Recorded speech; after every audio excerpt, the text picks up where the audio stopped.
Welcome to the course, Simple and Surgical Extractions in the Dog and the Cat. This first module goes over simple extractions and covers the definition of simple extractions. We'll go over a lot of indications that result in simple extractions, and we'll look at a couple of videos at the end that'll actually demonstrate the concepts that we use in this introductory module of this 5-part series.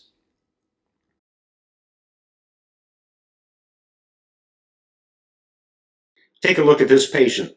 As you can see, this patient has profound periodontal disease. You've got a lot of gingival recession. The bone has been destroyed around the roots of those teeth.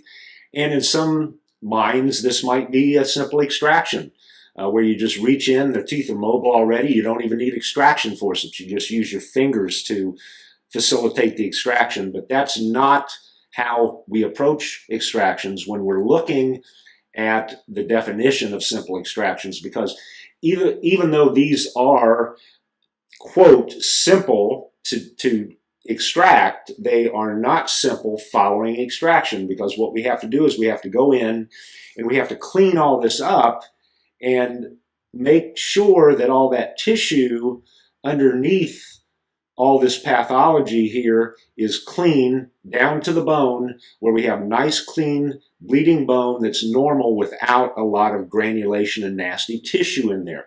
And that's what we get when we have a situation like this. So in order to demonstrate this, let me show you a case that we saw recently. This was just last week, and this patient has never had any kind of dental evaluation or cleaning or radiographs done. It's an 11-year-old Pekingese, and you can see the profound amount of calculus that's present on this view of the palate.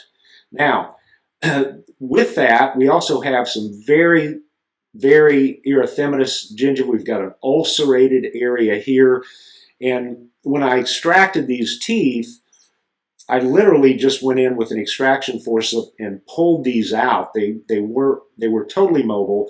The radiographs showed destruction of all of the bone, or most of the bone, around all these tooth roots. So these were simple to get out, but now once we're out, we've got all this disease down inside of the tissue.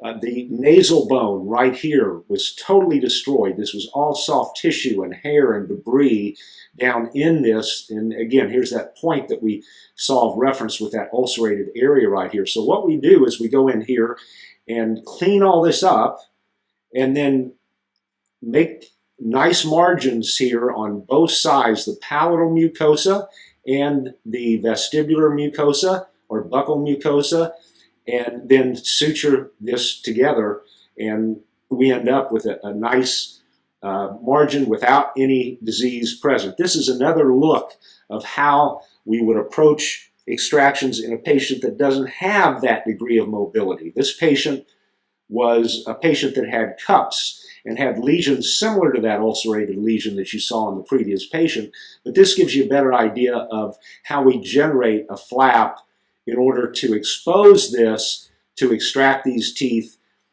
So we facilitate this quickly, and then we've got a nice smooth margin here that we use to close on the palatal mucosa. So I mention that now in simple extractions because it makes that differentiation between those two patients you just saw and how we actually end up with the final result. We've cleaned all this out. We've got all this sutured back. This is nice mucosa with the exception of this area, which was so large that we decided not to try to remove that, but incorporate that into the closure. And all of this will heal very quickly. This lesion will resolve, and this will be a normal looking edentulous maxilla in 2 to 3 weeks. So that's how we approach that.